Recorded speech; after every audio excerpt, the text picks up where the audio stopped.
Today's sponsor of the Vision Quest podcast is 920 Hat Company. Leather patch hats are in, and 920 Hat Company is here to hook you up with your very own custom hat. All patches are lasered on top-grade genuine leather and on popular brand hats like Richardson and FlexFit. Whether you're looking to show off your business or want a one-of-a-kind hat for yourself, 920 Hat Company can do it all. All the hats are handcrafted right in the Fox Valley, but worn across America. With over 500 hats in stock, they guarantee fast turnaround times. Honestly, Liam, looking at these hats, solid, right? Yeah, they're pretty. I like them. I like that patch itself. Oh, yeah. I mean, one-of-a-kind stuff. I know his name's Trevor. He does great work. He's actually gotten I think we got a knit hat coming. I think so, yeah. Yeah, we got that coming. So we're really excited to have these guys on board as a sponsor. So get down to check them out on Facebook. I believe they're on Instagram. Check them out, man. They got the best hats, I think, in the Fox Valley, if not in the state. Yes, sir. Yes, sir. So get down to 920 Hat Company on social media and check them out. All right, everybody. We are here for an awesome episode. I'm doing some work down here, so I know Liam decided to hop down here, and I only have one mic, so he may have to ask a question from the side. But we have with us two-time state high school champion in Wisconsin, Caitlyn Kelley from Florence, Niagara. How you doing? I'm good. How about you? I'm doing all right. Right now I have some shoulder pains, but I was talking about in the last episode. I might have to have some surgery, but I'm old. So that happens when you get old, things start to break down. And luckily, you don't know that yet. I don't even know that have you had an injury? Like a major kind of put you out for a while kind of injury? Oh, yeah. Last year at World Team Trials. Yeah. I broke my collarbone in two places and dislocated it sometime. Yeah. So you did you had to put up with some stuff and recovering. Yeah, I didn't even know when it happened. I came off the mat. I'm like, is there a mat burn on my shoulder? Because it burned really bad. And the guy looked at it. He's like, no, it's sticking out. Oh, okay. That's your bone sticking out. That's what that is.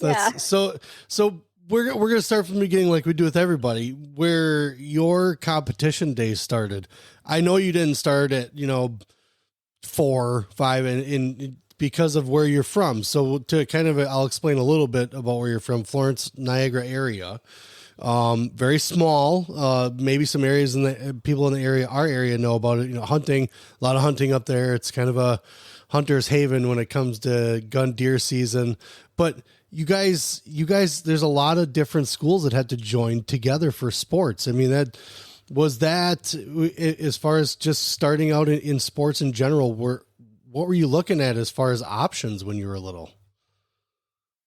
Well, we had a good youth program when I first started. Okay. And I guess my family, town, there's two families in Florence. Yeah. So all my cousins wrestled. Okay. And yeah, my dad's like, you want to try that? Yeah. I was like, all right, sure. Lad.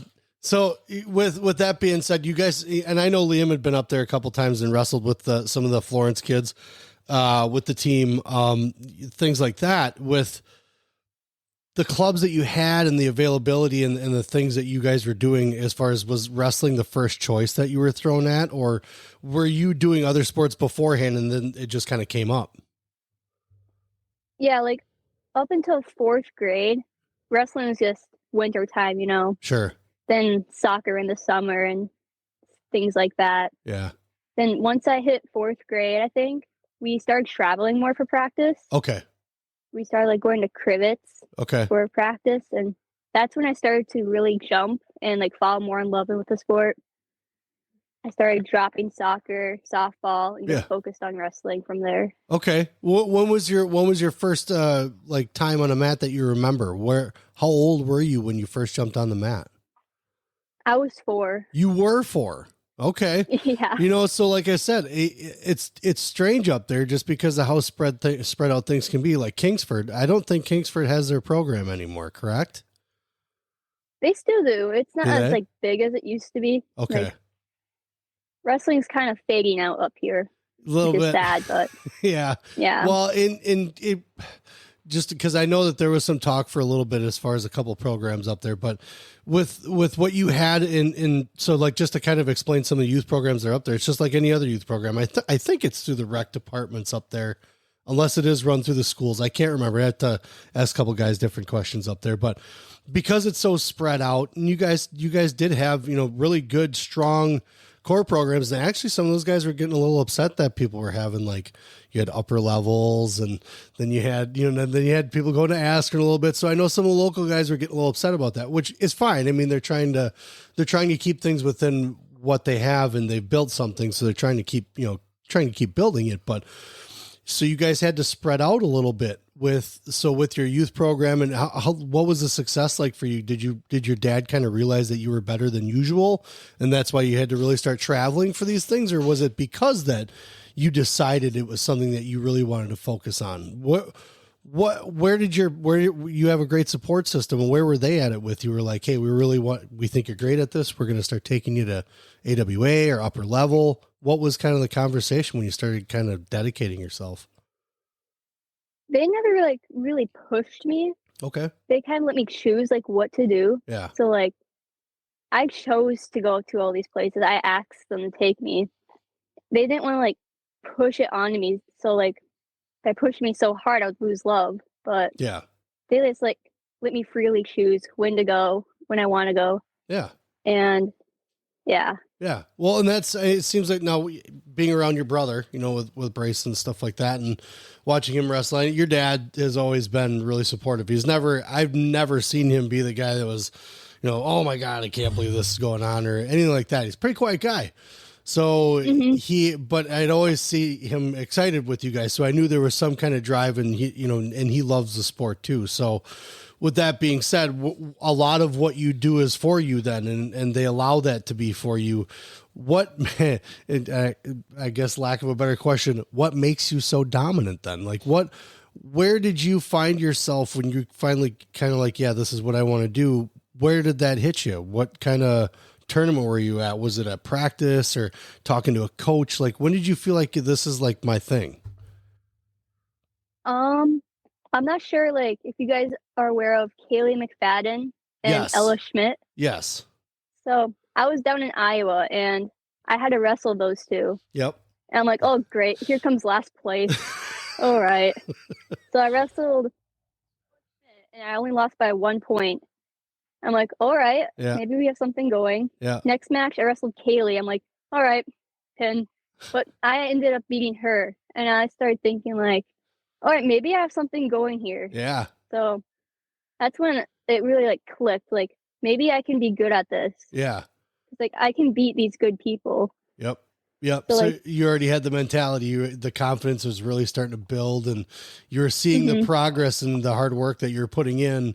And at such a young age as well. I mean, so like looking at some of your record and just kind of going through some of the tournaments you were at, I could tell you this much right now. I could probably go through your whole record, and I could probably watch it all in a day, because a lot of those, you go through people quick. I'm talking tech falls and majors, and that's a product of your hard work. And so with that being said, with the things that you did through high school, let's get up to your freshman year. In middle school, you had good success, but I mean, high school was what mattered to you guys because of the big push with girls wrestling and things like that, and really trying to make waves. How was your freshman year? What was that like for you up there, especially because it's like I said, it's a different world, So I saw under your name, you're registered under boys and girls seasons. So let us know a little bit about how that worked out for you. all right. So freshman year, we had a quad of 4 schools. Okay. Florence, Niagara, Goodman, Pembine. And we had 4 people go out on the team. Wow. And all first-year wrestlers. Really? So I spent my freshman year coaching wrestling. Oh. I did my conditioning by jumping rope after practice. Yeah. It was a rough year.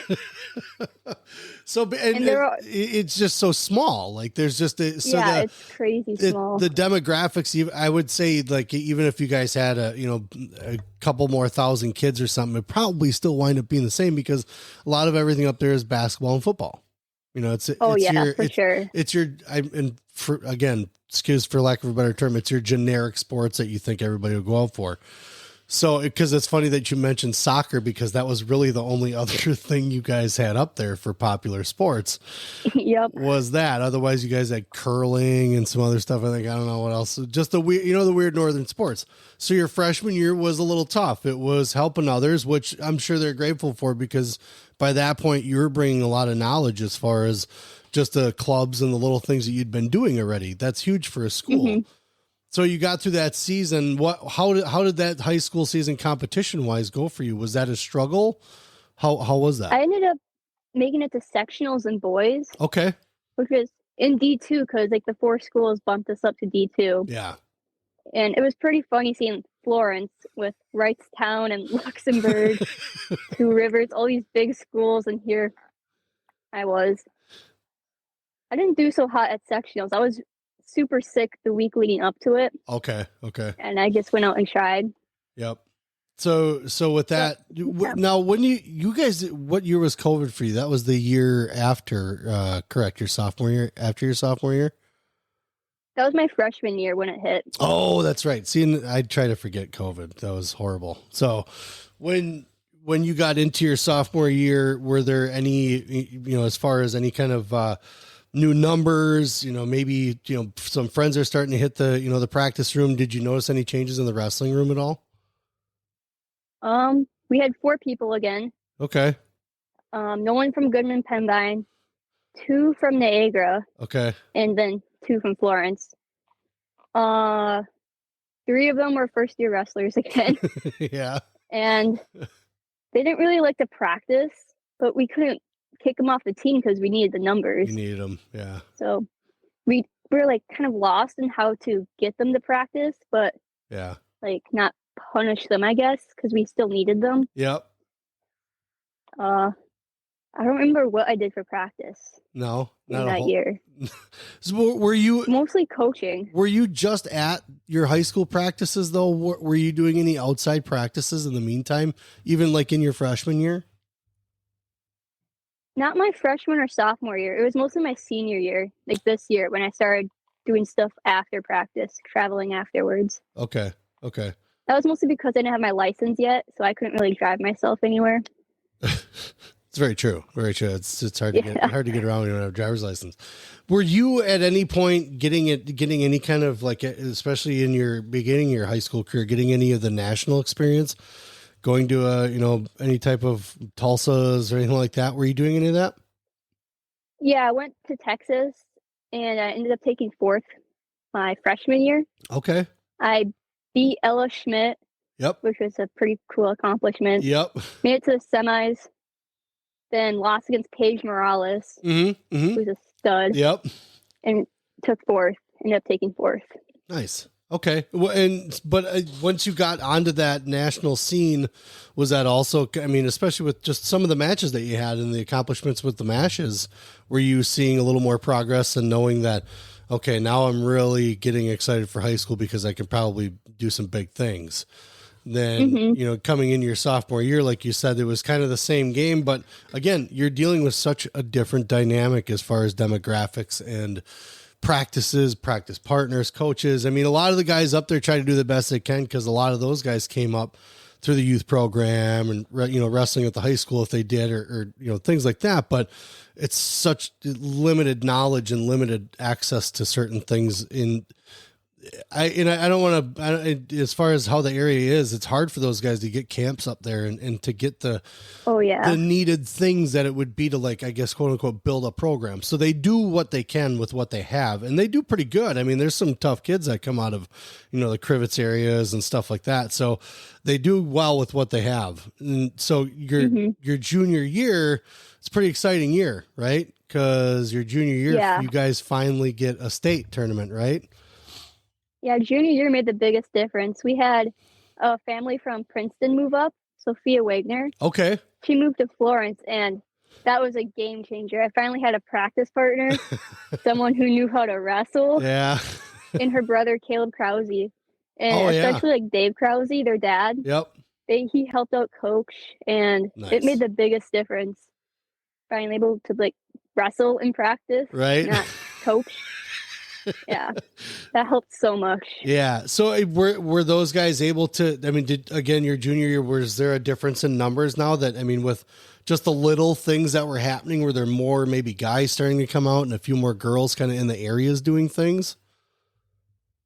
Not in Florence. We had Bryson, my brother, me, Sophia, and one other kid from Florence. So we're back to 4 still. Holy cow. See, it's rough. It's rough. That's why it's kind of amazing to know that the things that you had to do, and that's why I mentioned in that post, you're in such a different area where you had to seek the things out to get to them. Like they weren't just, oh, hey, I'm going to go drive down an hour this way to Milwaukee. You guys are 2.5, hours, if not more, away from everything that goes on down here. So it's a really got to be kind of you guys keep an eye out for things probably like a month ahead of time so you can plan it out and, and get to places. So let's kind of talk about going into your junior year. It's the first year of the tournament. So you still only have 4 people, but you have a practice partner, right? Yeah. Have you Divin, bad word, good word? Yeah. into getting into the Askren area? Cause I know that you go down there, but when did that all start for you? What year did that kind of practice start for you? Going into my junior year, I think it started. That's when okay. You guys started coming down. And I remember talking to like Sunquist and those guys, a little shout out to Max and Jim and the family up there. But those guys started coming down a little bit. We noticed you were coming in. So with that extra little workout, obviously you probably saw some jumps, right? I mean, you were able to come down here and get your hands even wrestling with the guys and, things like that. So how did your junior year pan out from start to finish? What was your goal right away? Obviously, my goal coming in was like to win the first state championship and to prove like I'm up there with everyone.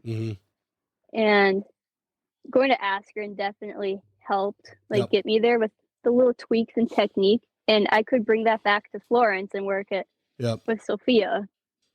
And that's all we would do is like little techniques every day. Yeah.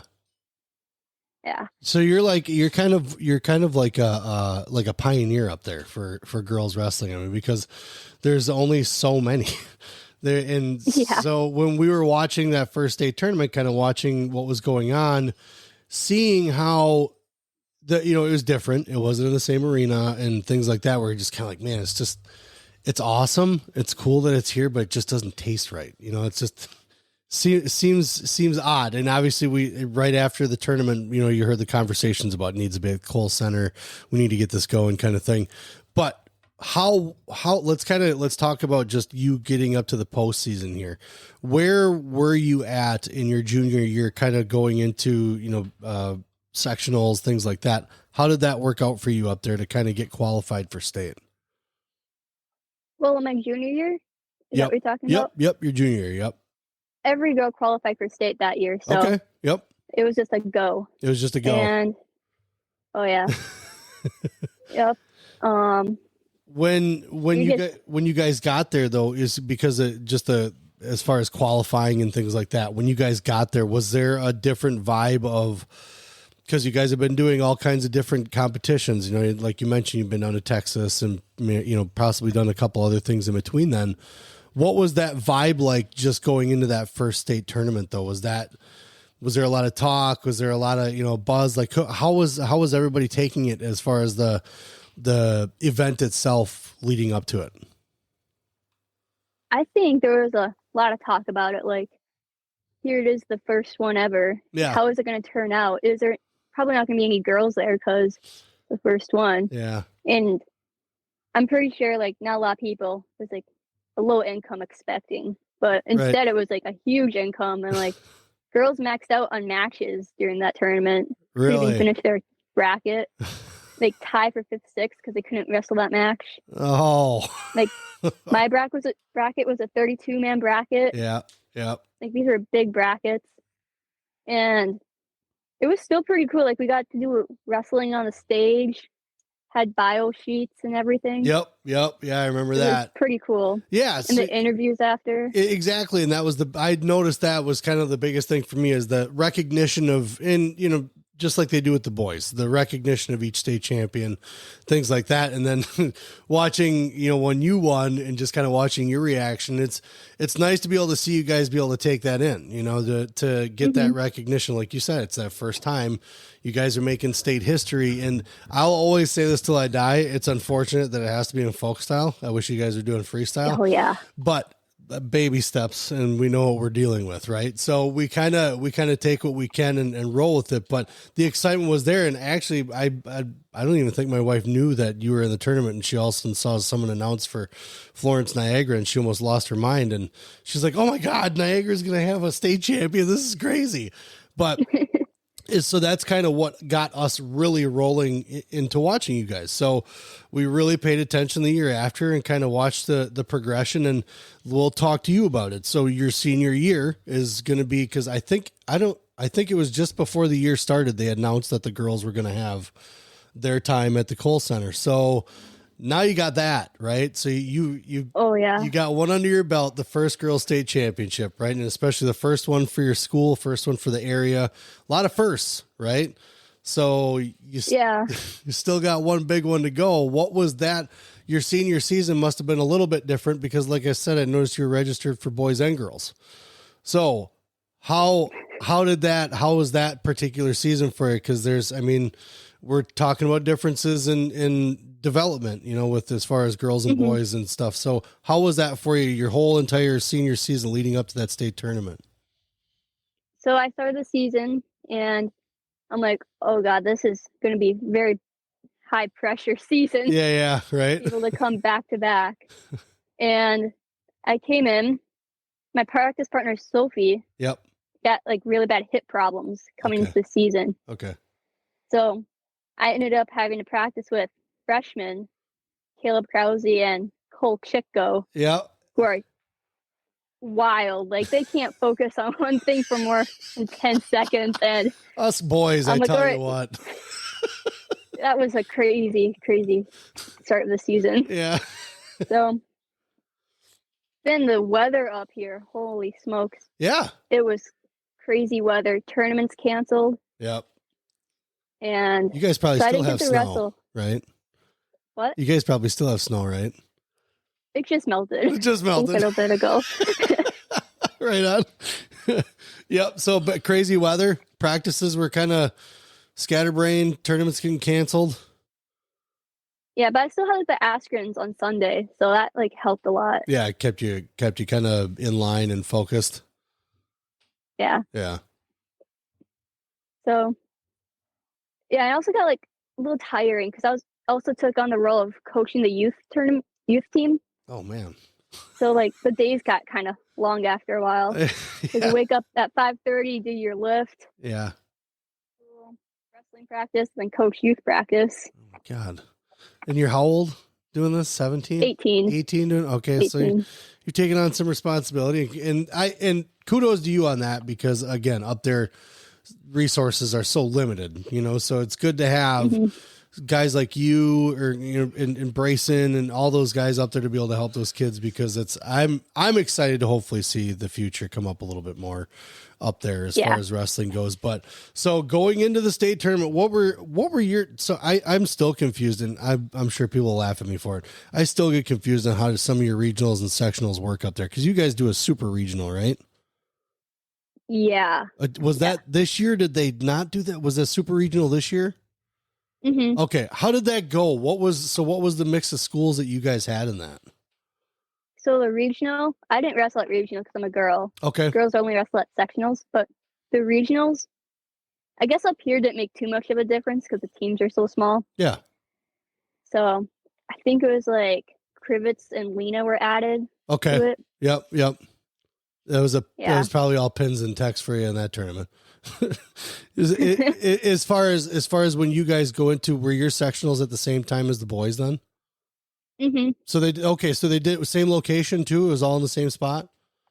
Yep. Oh, that's cool. So that way your teammates are there, while you're competing. That's pretty cool. So how was that tournament? How were sectionals for you?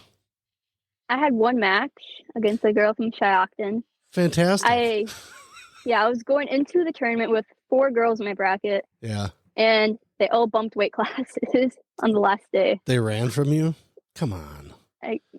Just compete, man. There's just running from people. I'm not going to speak for them, but just sometimes it sounds like that. You know what I'm saying? Like you start out with 4, and maybe it's because they didn't like the size bracket. They could have been like, hey, we can go up here to a bigger bracket. I could probably get punched in the face at a tournament somewhere for saying something like that. That's okay though. But so with that being said, then, but going into state, it was different though, right? Your bracket, way different. So it was a pretty. Explain your bracket a little bit for state. How was that? How was that for you? I got the number 1 seed. Of course. And my side, I will say, was probably the better side of the bracket. Okay. Because the girl in the semis, I tech-balled earlier in the season. Okay. Addison Olsen from Peshtigo. Okay, yeah. But then looking on the bottom side, you had Natalie Claviter, MJ Newman, and Josie. Oh yeah, all on the same side.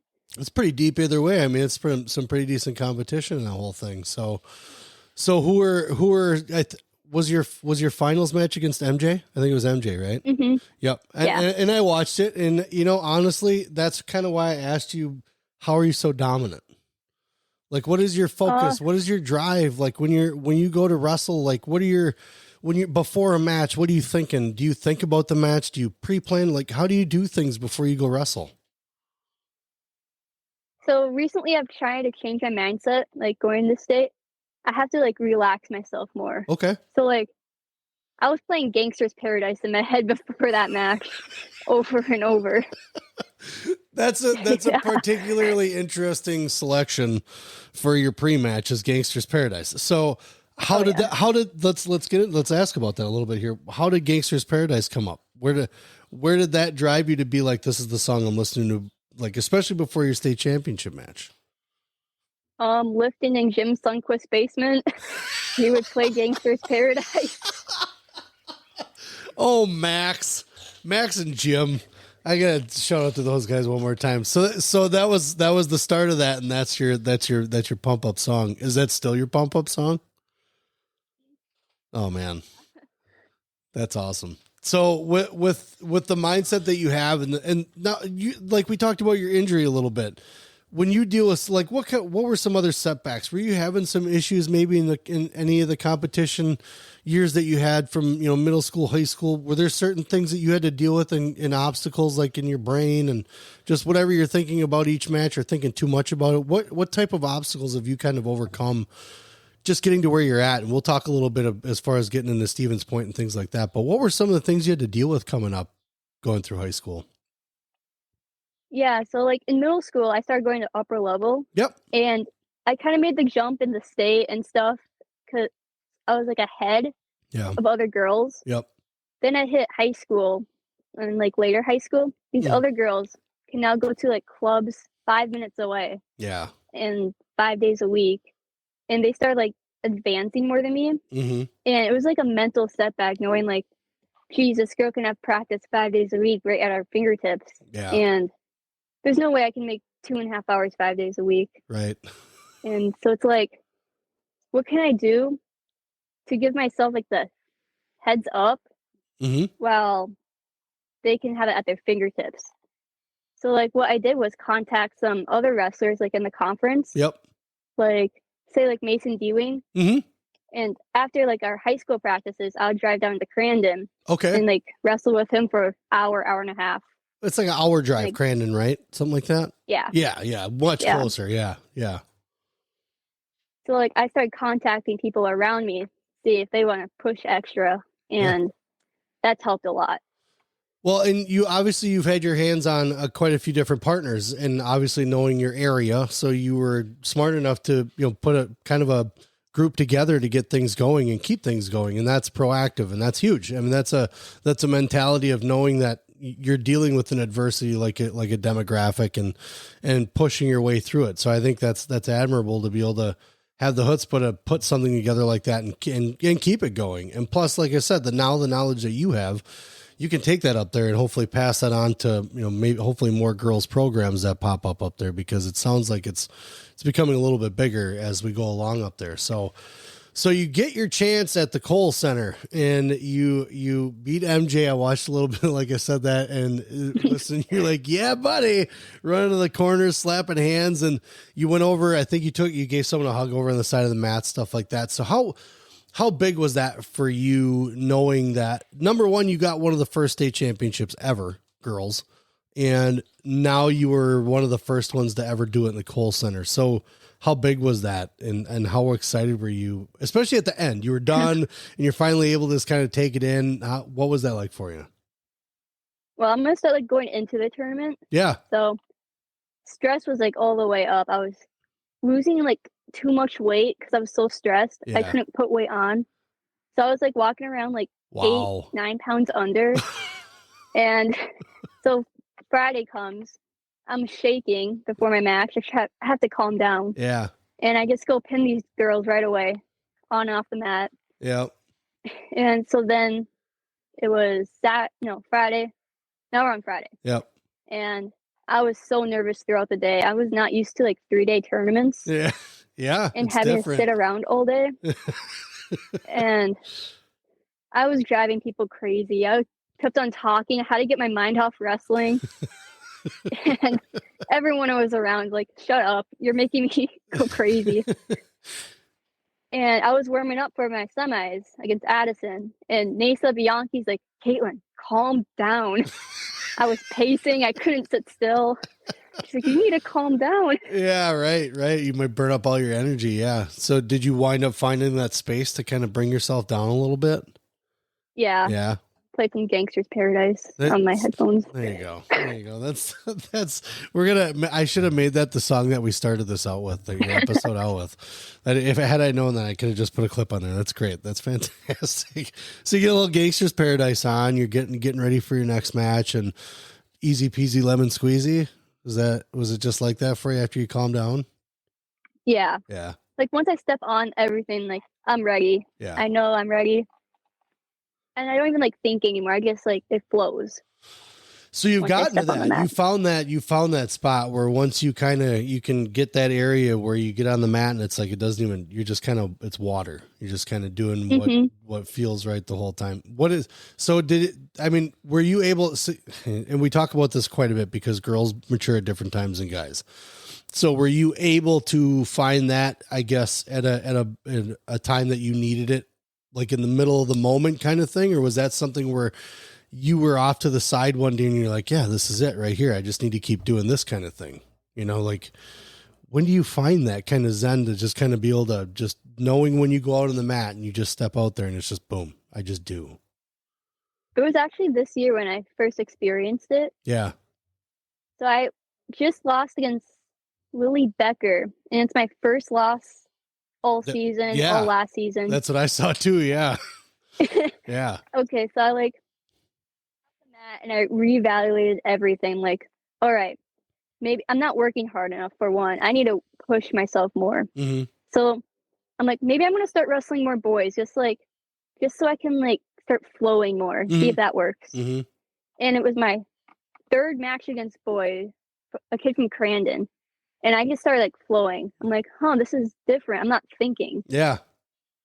So then I go into a girls match. It was the Challenger tournament in Wausau. Okay, yeah. Yep. And that's when I noticed it more. Like against Natalie, that match. Mm-hmm. Mm-hmm. I shot. I'm like, I didn't even think about taking that shot. Like I just did it. Nice. And yeah, that's when I first noticing everything. And it started piecing together. And my now like low singles I do. Yeah. It finally pieced together during that tournament. Okay. Yeah. So it's like now it's just one thing. It's one motion, one everything. So you got that zen, you got your music going, you're going into the next match at the state tournament, you get it done. Now you're going into the finals, right? This is leading up into the finals match. Yep. Okay. So you know MJ and you guys practice together quite a bit, don't you? Yeah, that was my fourth time wrestling her this season. Yeah. Was in the finals. So like I'm like, she's gonna have a game plan against me. Yep. And I have to be ready for it. She is a monster on top. Yeah. Like once you're down, you have to take a beating against her because she's not gonna let up. Right. So like I was telling myself like, take the beating. So, yeah, warming up for that match was crazy because the overtime matches were right before mine. Yeah. And it just went on forever. I'm like, okay. Yep. Anytime now. Yeah, right. End this. I want to get on the mat. Yep. Yeah. Yep. So I noticed that she does have some pretty heavy hands. Is that, was that something that you just kind of weathered through right away and kind of figured something out as you got the match? I mean, because you got her down and you got her to her back, you know, it was, I want to say 40 seconds in or something like that, but it was a pretty quick, I think was it a dump? I can't remember if you had the elbow and brought her over. I can't remember how that went. How'd that go? I went for a low single. Yep. Then she went like over the top of me. Oh, okay. So I came up the back. Yep. That's right. And she went for like a hip throw. Yes. And I kind of like tripped her. Yep. And got her to her back. Yep. And and right there watching it, I just watched, you had control right away as soon as she went down to her back. And so you're with the advances that you've had, and that was the, you know, winning moment, Cole Center, stuff like that. And you were, you know, obviously you were really excited, which you should have been. It's a pretty cool moment. When you get to that point though, now you're going to Stevens Point, right? How was that process? How was that going? Once you got done with your senior year, what's happening as far as getting contacts, or you're contacting colleges? How was that for you? Because I think we've only talked to maybe one or two girls as far as how that process went for recruiting. What was that like for you? I had a bunch of phone calls with coaches, but like I had my top two. It was Augsburg and Stevens Point. Yeah.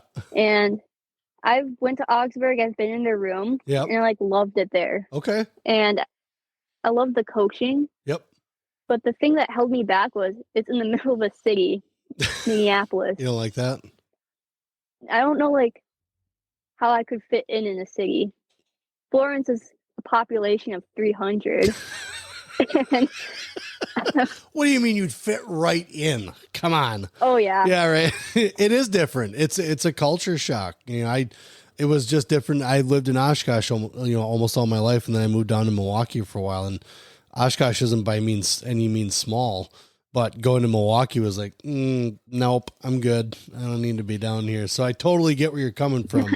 Especially having visited Minneapolis and Minnesota and stuff like that. And when you're in the middle of it, you're in the middle of it. So totally get it. In Augsburg, definitely one of the top, programs in the country, in their division and stuff like that. So it's definitely not a program to shy away from, but Stevens Point also just as good. So small town, smaller town, not 300, but as far as comfortability, I take it just felt a little more like home being at Stevens Point. Yeah, there's like a forest on campus, which Augsburg clearly didn't have. I just need pine trees. Just give me pine trees. Yeah. Right on. Yeah, it's like I had to choose between a great wrestling program, but not feeling at home, and another great wrestling program, but feeling more at home. Yep. And I don't want to go somewhere where, I'm getting better at wrestling, but am I happy there? Am I comfortable to be myself there? Yep. Totally agree. And that was like one of the major decision factors. It's funny. We were kind of having conversations with a couple of people that we know outside of this, and just kind of asking, especially now with NIL stuff and, scholarships and things like that, that they really saying now to just, when you're picking colleges, the program's, it's got to be the right thing. The RTC's got to be right, but really the environment's got to be right. Because if you think about it, when you're not doing all that stuff, that's all around you, so if you're already not happy with everything else that's around you, it's not going to work out, so really, it really boils down to just real life. In real life, would you want to be here? Without wrestling, without anything else, would you enjoy your, like living here, being here? So good decision. I mean, like I said, Stevens Point, great program. Obviously a lot of some legends of Wisconsin and stuff like that have been through there. So, where do you plan to take your education? What is, as far as like, what are you thinking about doing in school? Right now I'm thinking of biology as a major. Wow. And want to become like an orthopedic physician assistant. Holy cow. You could help me out then, right? Yeah. With my shoulder and stuff, because I could really use some help. That's for sure. Liam's going to need it too. But, well, that's cool. And they, well, I think, isn't Stevens Point like kind of like one of the better schools, especially for sports medicine, things like that, isn't it? Mm-hmm. And biology. Big biology school. Nice. Awesome. So with that being said, what are your future aspirations coming up here as far as, what you want to get done in college? Obviously, post-college, outside of the college wrestling room, what are some things you're looking to accomplish? I want to become a coach somewhere. Like, you've been doing it already. Wrestling, yeah. And I figure, like, I have so many injuries. I don't even know if my body can keep up with me after that. So I'm like, stay in the sport and just do coaching, maybe. Yeah. Hey, we need them. And like I said, up there, it would be really important. And I know, obviously, you want to go somewhere to make a difference, but you also want to go somewhere, too, where you can, be successful with whatever you're doing. But I guess, successful really is in the eyes of the beholder as far as what you think that is. So, yep. What, you got anything you want to plug? We've been going for 40 minutes. I don't know, Liam, you got any questions? I know Liam's kind of sitting here with me. He's been listening a little bit. Once in a while, he likes to get involved, Caitlyn. So, your brother a while ago made this like college commitment to this turkey thing. I want to know what it is, because he doesn't he'll never say anything about it. Like, I asked him once and he just said, I don't know. And it really confused me. Yeah. I'll explain Tippler Tech. I don't know if he's going to get mad at me for this or not, but it's whatever. That's fine. He can come yell at me. In Florence County, there's a town called Tippler, made out of trailer homes. And awesome. The most redneck of redneck people. Like, if they want to make a bigger trailer home, they'll weld it together and then slap some duct tape on it. Put two trailers together like that. That's some ingenuity, man. Yeah. So, like, the joke around here is, like, after high school, I'm going to Tippler Tech. So Bryson's like, yes. So the Tippler Tech Turks is what we created. And we have commitments. And recently there was, like, a volleyball tournament. What? And we made the Tippler Tech. Yeah, at nice. the school. We had the Tippler Tech Turks. Well, you could start coaching there. You could start your coaching career there. Tippler Tech. That's we awesome. made a whole conference of this. It's like another town, Long Lake, the Long Lake Lizards. Hey, Commonwealth. Is Newberry in there anywhere? You got Newberry? Newberry's too far north. It's in Michigan. We can probably come up with something. Something with Newberry. Commonwealth Caucasians. Oh my God. See? And there's this there's this town called Spread Eagle, and there's like a stripper place or whatever there. Yeah. So it's the Golden Nugget. Strippers. Yep, the Nugget. It's a Golden Nugget. So that we talk. Okay, so people can understand that are listening to this professional show that we have going on here. The Golden Nugget is brought up because a lot of deer hunters wind up in this area up here, and snowmobilers. So the deer hunters and snowmobilers like to head into Spread Eagle once in a while to go to the Golden Nugget. So it is a fine establishment that fine gentlemen and people go to. So with that being said, it's hard to avoid that stuff up there because that's really all you guys have. You got that, and then you have what is it? The grocery store, Super Savers. You got the Super Savers, and then it's just crazy, and the stuff that you guys had to go through just to get good, and you guys are still coming down to AWA, and putting work in. It's tiring too. It's gotta. I mean, it's a long drive, right. So I mean, I can't imagine. Number one, your dad, but now, like, are you the one driving down all the time, and your dad gets to stay home? Good old Ed gets to take a break. Like, we even have to leave. I know Brayson drives sometimes. Oh, hey, all right, we should probably sometimes, but no, he sleeps most of the time. I'll be driving all tired, and he's just snoring on the passenger seat. Yeah, it sounds like Brayson. Yeah. Well, I don't comes to practice half awake. Yeah. I don't know what I'm supposed to do. It's a long drive. You gotta get your beauty sleeping before you get to practice. But well, Caitlyn, what we'll do is we'll get out of your hair. We appreciate your time. We thank you very much, and we are going to fire up some of the outro music here that you can't hear, but you'll be able to hear it if you go and listen to your own episode on Spotify. But it has been the Vision Quest podcast. Hey, Liam, thanks for jumping in, man. Special episode, Caitlyn. Not every day does he jump down in the basement to hop on the microphone, even though he's my co-host. So it's kind of fun. Thanks, Liam. School's been getting at me, man. School. Biology is not my strong suit. Yeah, he's not going to school for biology, Caitlyn, at all. So not at all. But hang on one second. I want to talk to you before we get done here, but we are going to hang up with the crowd because it has been another episode of the Vision Quest podcast. Check us out online. Check us out on Instagram. Check us out on Facebook. Go to the website. Caitlyn, you got anything you want to plug? No. No? You got nothing pluggable up there? Just a little Florence, little tiny Florence area. But check us out. We're everywhere. We got Vision Quest Apparel Company now. We can customize just about anything you need for gear, regular clothes, you name it. Check us out. Peace. All of our episodes are brought to you by Appleton Tattoo, located at 117 South Appleton Street in Appleton, Wisconsin, right off the main drag on College Avenue. You can't miss them. I've had some work done. I have a Celtic cross that covers my back that was done by Jason. We're not done yet. Jason Winans and crew, the artists that he have there, those guys are the best in the Fox Valley. They are definitely one to go to if it's something that you've just been kind of throwing around. They'll make you feel comfortable. It's a very clean environment, very nice crew, and very willing to get done whatever you need done when you need it done.